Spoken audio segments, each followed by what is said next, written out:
ప్రచారానికి ప్రధాన రాజకీయ పార్టీలు అస్త్రశస్త్రాలతో సిద్ధమవుతున్నాయి. ఇప్పటికే రాజకీయ పార్టీల నేతలు ఎన్నికల ప్రచారంలో జోరును పెంచారు. కేంద్రంలో అధికారం సాధించాలనే లక్ష్యంతో కాంగ్రెస్, బీజేపీలు తమ మిత్రపక్షాలతో కలిసి హోరాహోరీగా ప్రచారం చేస్తున్నాయి.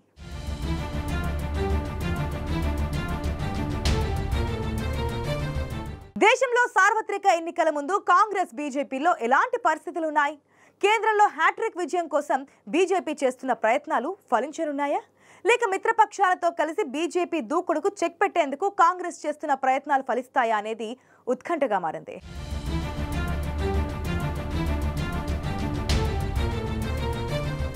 లోక్సభ ఎన్నికల స్కెడ్యూల్ వెలువడడంతో మోదీతో సహా ప్రతిపక్ష నేతలందరూ ఎన్నికల ప్రచారంలో జోరు పెంచారు. రానున్న లోక్సభ ఎన్నికల్లో కేంద్రంలో అధికారంలోకి వచ్చేందుకు కాంగ్రెస్, బీజేపీలు సర్వశక్తులు ఒడ్డుతున్నాయి. నరేంద్ర మోదీ ప్రధాని అయినప్పటి నుంచి రాజకీయాలు మొత్తం ఆయన చుట్టే తిరుగుతున్నాయంటే అతిశయోక్తి లేదు. బీజేపీ నేతలైనా, ప్రతిపక్ష నాయకులైనా మోదీ ప్రస్తావన లేకుండా ప్రసంగాన్ని పూర్తి చేయడం లేదు. అభివృద్ధి, మేడ్ ఇన్ ఇండియా, హిందుత్వ ఎజెండాతో ప్రజలకు దగ్గరయ్యారు మోదీ. 10 ఏళ్ల కాలంలో చారిత్రాత్మక నిర్ణయాలు తీసుకుని ఢిల్లీ నుంచి గల్లీ వరకు తనదైన ముద్ర వేశారు ప్రధాని నరేంద్ర మోదీ. కాంగ్రెస్ గ్యారంటీలకు కౌంటర్గా మోదీకి గ్యారంటీ నినాదాన్ని ప్రజల్లోకి బలంగా తీసుకువెళుతున్నారు. మూడోసారి అధికారం చేపడితే భారత్ను 3వ అతిపెద్ద ఆర్థిక వ్యవస్థగా తీర్చిదిద్దుతామని చెబుతూ ఓటర్లను ఆకట్టుకుంటున్నారు. 2047 నాటికి అభివృద్ధి చెందిన దేశంగా భారత్ను నిలిపేందుకు అవసరమైన కార్యాచరణను ప్రజలకు వివరిస్తున్నారు. ఇప్పటికే దేశంలో చేసిన అభివృద్ధి, భవిష్యత్తు అంచనాలను వివరిస్తూ యువత, మధ్యతరగతి వర్గాలను ఆకట్టుకునే ప్రయత్నం చేస్తున్నారు మోదీ. తన ప్రసంగంలో జాతీయ భావాన్ని ప్రస్తావిస్తూ ప్రజలను ఆలోచింపజేస్తున్నారు. తనకు దేశ భవిష్యత్తే ముఖ్యమని, ప్రతిపక్ష పార్టీలు అయితే తమ కుటుంబాల గురించి ఆలోచించేస్తాయనే విషయాన్ని ప్రజల్లోకి బలంగా తీసుకువెళుతున్నారు మోదీ.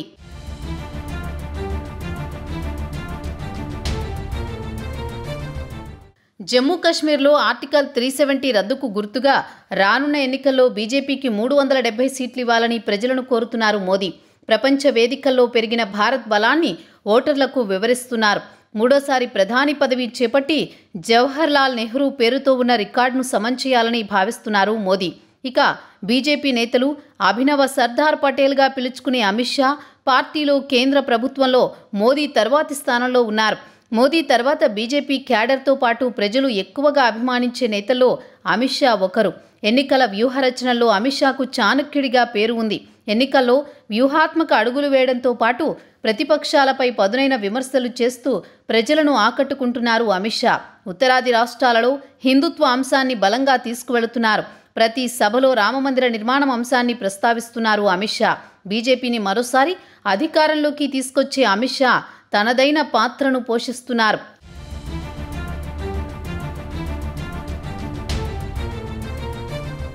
మరోవైపు దేశవ్యాప్తంగా భారత్ జోడో యాత్ర ద్వారా ప్రజల్లోకి వెళ్లిన రాహుల్ గాంధీ యువతను ఆకట్టుకునే ప్రయత్నం చేస్తున్నారు. ఎన్నికల్లో గెలుపైనా ఓటమైనా ప్రజల్లో ఉండే ప్రయత్నం చేస్తున్నారు. గాంధీ వారసులు తప్ప కాంగ్రెస్లో ఎవరూ అధ్యక్షుడు కాలేరన్న విమర్శలను తిప్పికొట్టింది ఆ పార్టీ. సీనియర్ లీడర్ మల్లికార్జున ఖర్గేను పార్టీ ప్రెసిడెంట్ చేయడంతో రానున్న ఎన్నికల్లో కాంగ్రెస్ ఖర్గే సారథ్యంలోనే ఎదుర్కోనుంది.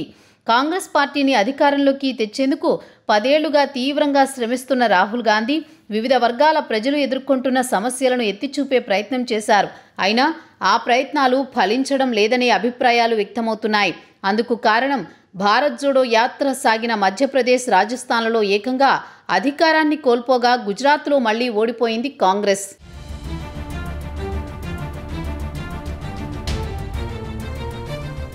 ఇక రాహుల్ పాదయాత్ర చేసిన కర్ణాటక, తెలంగాణ, హిమాచల్ ప్రదేశ్లలో మాత్రం కాంగ్రెస్ అధికారంలోకి వచ్చింది. లోక్సభ ఎన్నికలకు ముందు 2వ విడత భారత్ జోడో న్యాయయాత్ర చేపట్టి దాన్ని ఇటీవలే పూర్తి చేశారు రాహుల్. కులగణన, విద్వేష మార్కెట్లో ప్రేమ దుకాణాలు తెరుస్తామంటూ కొత్త నినాదాలు ఎత్తుకున్నారు. కులగణన చేసి రిజర్వేషన్లపై ఉన్న పరిమితిని ఎత్తివేస్తామని హామీ ఇస్తూ యువతతో పాటు పలు వర్గాల ఓట్లు పొందేందుకు ప్రయత్నిస్తున్నారు. రైతులను దృష్టిలో పెట్టుకుని కనీస మద్దతు ధరకు చట్టబద్ధత కల్పిస్తామని చెబుతున్నారు. ప్రజలను మత ప్రాతిపదికన బీజేపీ విడదీస్తోందని విమర్శిస్తూ మైనార్టీల ఓట్లను కొల్లగొట్టే ప్రయత్నం చేస్తున్నారు. నిరుద్యోగుల ఓట్లే లక్ష్యంగా కేంద్ర ప్రభుత్వ శాఖల్లో ఖాళీగా ఉన్న 30 లక్షల ఉద్యోగాలను భర్తీ చేస్తామని చెబుతున్నారు రాహుల్. కాంగ్రెస్ పార్టీ ఇప్పుడు మల్లికార్జున ఖర్గే నాయకత్వంలో నడుస్తోంది. ఆయన సారథ్యంలోని లోక్సభ ఎన్నికలను ఎదుర్కోబోతోంది. మెజారిటీ రాష్ట్రాల్లో బలహీనంగా ఉన్న పార్టీని ఎక్కువ స్థానాల్లో గెలిపించడమే లక్ష్యంగా పనిచేస్తున్నారు ఖర్గే. బీజేపీని అధికార పీఠం నుంచి గద్దెదించేందుకు కమలం పార్టీని వ్యతిరేకిస్తున్న పార్టీలతో కలిసి ఎన్నికల సమరానికి సిద్ధమవుతున్నారు. బీజేపీ హయాంలో ద్రవ్యోల్బణం, నిరుద్యోగం పతాక స్థాయికి చేరాయని చెప్పి మధ్యతరగతి యువత ఓట్లు పొందేందుకు ప్రయత్నిస్తున్నారు కాంగ్రెస్ అధ్యక్షుడు మల్లికార్జున ఖర్గే.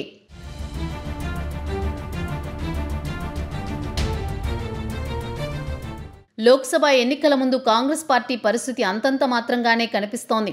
ఇటీవల జరిగిన అసెంబ్లీ ఎన్నికల్లో ఆశించిన ఫలితాలు సాధించనప్పటికీ రానున్న లోక్సభ ఎన్నికల్లో మాత్రం బీజేపీని మిత్రపక్షాలతో కలిసి ధీటుగా ఎదుర్కొంటామని ఆశాభావం వ్యక్తం చేస్తోంది.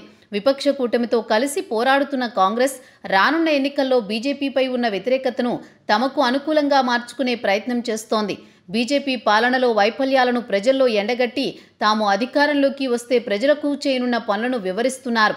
ఇప్పటికే ప్రకటించిన కాంగ్రెస్ మేనిఫెస్టోలో రైతులు, యువత, నిరుద్యోగులు, మహిళలకు అధిక ప్రాధాన్యత ఇచ్చారు. అన్ని వర్గాలను ఆకట్టుకునేందుకు కాంగ్రెస్ పార్టీ తీవ్రంగా శ్రమిస్తోంది.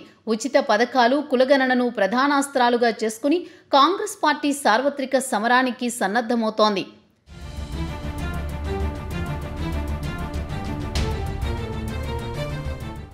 కేంద్రంలో వరుసగా 2 సార్లు విజయం సాధించి ముచ్చటగా మూడోసారి అధికారంలోకి వచ్చేందుకు బీజేపీ తనకు ఉన్న ఏ ఒక్క అవకాశాన్ని వదిలిపెట్టడం లేదు. దీంతో పాటు ఎన్డీఏ కూటమితో కలిసి వచ్చే పార్టీలను చేర్చుకుంటూ ప్రతిపక్ష పార్టీలకు చెక్ పెట్టేందుకు వ్యూహాలతో ముందుకు సాగుతోంది. ఉత్తరాదిలో బీజేపీ బలంగా ఉండడంతో దక్షిణాదిపై మరింతగా ఫోకస్ పెట్టింది.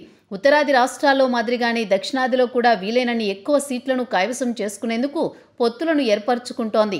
అదే సమయంలో బీజేపీని క్షేత్రస్థాయిలో బలోపేతం చేసేందుకు ప్రయత్నాలు చేస్తోంది. రానున్న ఎన్నికల్లో మెజారిటీ సీట్లలో విజయం సాధించేందుకు మోదీ ఇప్పటికే ఎన్నికల ప్రచారాన్ని హోరెత్తిస్తున్నారు. రానున్న ఎన్నికల్లో తమదే విజయమంటూ బీజేపీ ధీమా వ్యక్తం చేస్తోంది. ఇలా రానున్న లోక్సభ ఎన్నికల్లో కాంగ్రెస్, బీజేపీలు కేంద్రంలో అధికారం కోసం తమ శాయశక్తులా ప్రయత్నాలు చేస్తున్నారు. మరి చివరికి విజయం ఎవరిని వరిస్తుందో చూడాలి.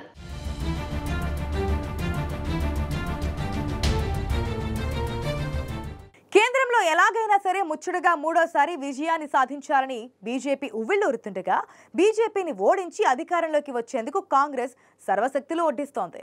మరి ఈ 2 పార్టీలో ప్రజలు ఏ పార్టీకి విజయాన్ని అందిస్తారనేది ఆసక్తికరంగా మారింది.